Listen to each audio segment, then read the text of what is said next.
Hey guys, new comic book review. Today we're talking about Mighty Morphin Power Rangers issue 40 came out by Boom Studios. This is the first issue. It looks like to Necessary Evil. It was going to be, I guess, a new giant story arc or something. I don't know.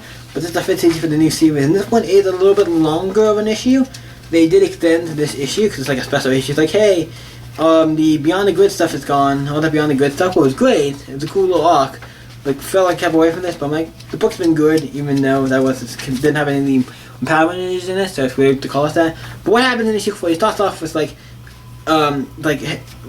starts off with them right after Shattered Grid and talking to like the free rangers who are like the free whatever they call spirits or whatever the free ranger creatures, whatever spirit entities who are basically the morphing grid thing. They keep changing, the costume keeps changing, and all these rangers talking to them and stuff, and it's like, yo, this is where we end, Shattered Grid, it's over, da da da. Then they fade to like Light and Wall, we saved all of them, we're going back to Earth, and they cut to the next page, which is Necessary Evil. I'm like, okay, cool, this seems like it's gonna be the next big thing. And then we cut to the Rangers fighting, and we see Tommy is now, he's the White Ranger at this point, so we've had a little bit of a time jump. So yeah. And then the Rangers are like, okay, we stopped this villain, this bird creature, and then it's like, yeah, we need to. Then the Rangers take off their helmets, and we find out the black, yellow, and red Ranger have changed. We now have Rocky, Adisha, I'm saying her name, Rocky, Adam, and Aisha. Because in the show they eventually changed to these 3 new characters, became these 3 new Rangers. In the show, the other Rangers went away to do something, so it's like, yeah, here they are. They're still kind of like, you need to train some more, practice a little more. You guys are not perfect. Yeah, you need to still train and do that. You're not perfect. You gotta help save the day. So yeah, the Rangers have to do that. Zordon and Tommy talk a little bit about what's going on. And then we find out up at Rita's base. He's like, oh yeah, it's gonna be Rita's base. He's doing all this stuff. But nope, she's been gone for a little bit. Zed is now taking over. What's interesting, okay, I don't remember if Zed ever was just ruling by himself in the show. You know, him and Rita eventually got to the point where they were working together, but it's cool to see him, because he's actually a really cool villain. Just look at that guy. He looked like a guy who could go toe-to-toe with some stuff. And like I said, I don't know if you can hear, I think I said in the last video, but I don't know if you can hear enough on the dog barking, but yeah. If you do, sorry, I can't do, I don't know what I can do about that. But that's what the Rangers fighting in doing like a fake scenario room thing, and it's like, nope, they failed, and stuff. It's like, yeah, we need to train hard, we need to, we're not good, they don't think we're good enough. We're just replacements because we're not as good as the other people who used to be the Rangers and all that stuff. They're trying to figure out, hey, we're the new people, we're trying to figure out what our roles are. Some of us are new to this town, this Power Ranger business. Yeah, figure it out. And then it cuts up back to Zed, and this guy brings him this thing, this box. Where they're very, and it's like, hey, I want to negotiate about this, get this box, and they open it, and it's like, hey, we made an agreement, whatever, give me the money, and you can have this guy who seems to be a very powerful guy. It's like, oh, Earthlings, they're stupid, I can take them easily. But you have not faced the Power, and it's like, he's not faced the Power Rangers, they're completely different. Like, I can take him, he looks like a really badass guy, and he's gonna kick butt, so I'm excited to see what goes on. And then it cuts to the malt shop or whatever, the juice bar, and we see it looks like,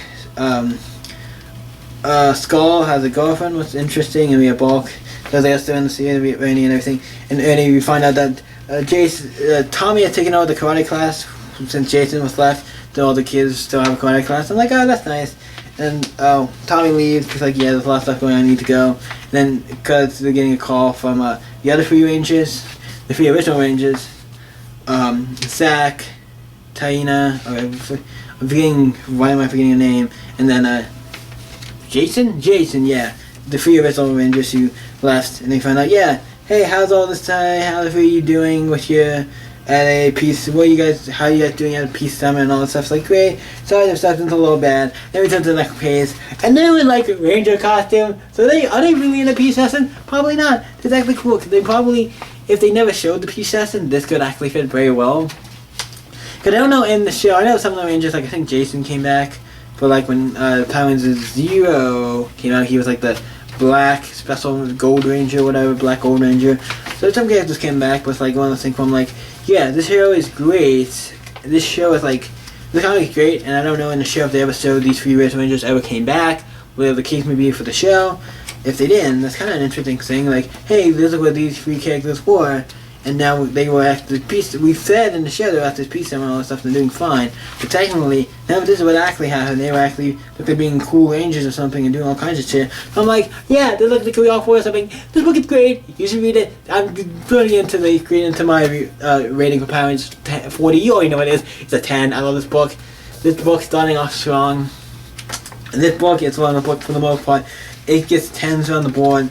Beyond the Grid, I would have gave this book probably has gotten a 10 for every issue, except for some of the Beyond the Grid things. Like, I liked, but it definitely, some of those 3.9, maybe. I don't know. It's just like that story arc I liked, but like, I feel like that's probably my least favorite story arc out of the bunch.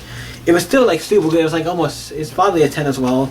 Just this entire run has, like, been, like, solid writing, solid walk. I know Comic is not working out, but the new writers and stuff on it are great, because it feels, you can't even tell, like, it's a different writer. And we have a book, and you change the writer and it doesn't feel different. That's sometimes certain books different can be good, but this book is like when I'm like, yeah, you're just continuing a story. You need to I think that's when you need to kind of keep it somewhat similar. You can't have too much difference. So yeah, really Power Ranger 40, really good. What do you guys think about Mighty One Power Ranger issue 40 by Boom Studios, The Save Evil in the comments? Let me know what you thought about this issue in the comments below or the series. So let's talk about it, because the book is awesome, so let's talk about it. You guys can always stay up and see you next video, guys. Bye.